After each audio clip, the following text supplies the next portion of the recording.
Hello everyone, आज का topic है सीपीआर, कार्डियोपल्मोनरी रेसोसिएशन, और हम इसे बीएलएस और बेसिक लाइफ सपोर्ट भी कहते हैं। यह एक इमरजेंसी लाइफ सेविंग प्रोसीजर होता है वाइटल ऑर्गन्स को ऑक्सीजन प्रोवाइड करने का। सीपीआर के कुछ सीक्वेंस होते हैं जिस तरह से हम सीपीआर परफॉर्म करते हैं। तो फर्स्टली हम डिटरमाइन करेंगे अनकॉन्शियसनेस को पेशेंट की, उससे पूछेंगे are you okay.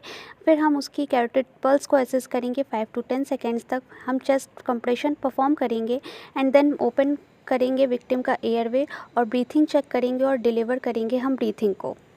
CPR perform करने के दो फार्मूले होते हैं, एक एडल्ट्स के लिए और एक पीडियाट्रिक के लिए। एडल्ट्स में कैप डी करके ट्रिक आती है एंड पीडियाट्रिक में टी कैप की ट्रिक आती है।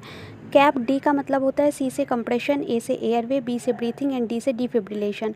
पीडियाट्रिक में टी से टेम्परेचर देखते हैं, सी से कंप्रेशन, ए से एयरवे एंड बी से ब्रीथिंग। इसी सीक्वेंस में हम सीपीआर को परफॉर्म करते हैं for adults and for paediatric. CPR में पहला पॉइंट आता है कंप्रेशन। कंप्रेशन में हमें पेशेंट को सुपाइन पोजीशन में रखना है, फ्लैट सरफेस पे रखना है। उसके बाद हम एयरवे को ओपन करते हैं, हेड टिल्ट रखते हैं, चिन लिफ्ट रखते हैं आफ्टर 30 कंप्रेशन। ब्रीथिंग हम माउथ टू माउथ दे सकते हैं, माउथ टू नोज़ दे सकते हैं, माउथ टू स्टोमा दे सकते हैं। एक चीज़ और याद रखने वाली है कि सीपीआर में ब्रीथिंग देते समय पेशेंट को 16% ऑक्सीजन ही मिलता है, और एम्बू बैग से अगर हम ऑक्सीजन देते हैं तो 21% ऑक्सीजन ही पेशेंट को जाता है।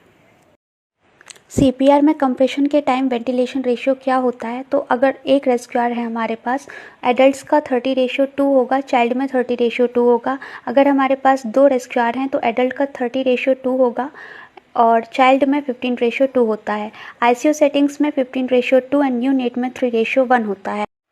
अलर्ट मेडिकल इमरजेंसी सिस्टम बहुत ही सिंपल वे में है। एडल्ट क्लाइंट है अगर, तो हम पहले इमरजेंसी कॉल करेंगे हेल्प के लिए, देन हम सीपीआर परफॉर्म करते हैं। लेकिन चाइल्ड और इन्फेंट में हम पहले सीपीआर मिनिमम 5 साइकिल्स करते हैं, उसके बाद हम कॉल करते हैं हेल्प के लिए।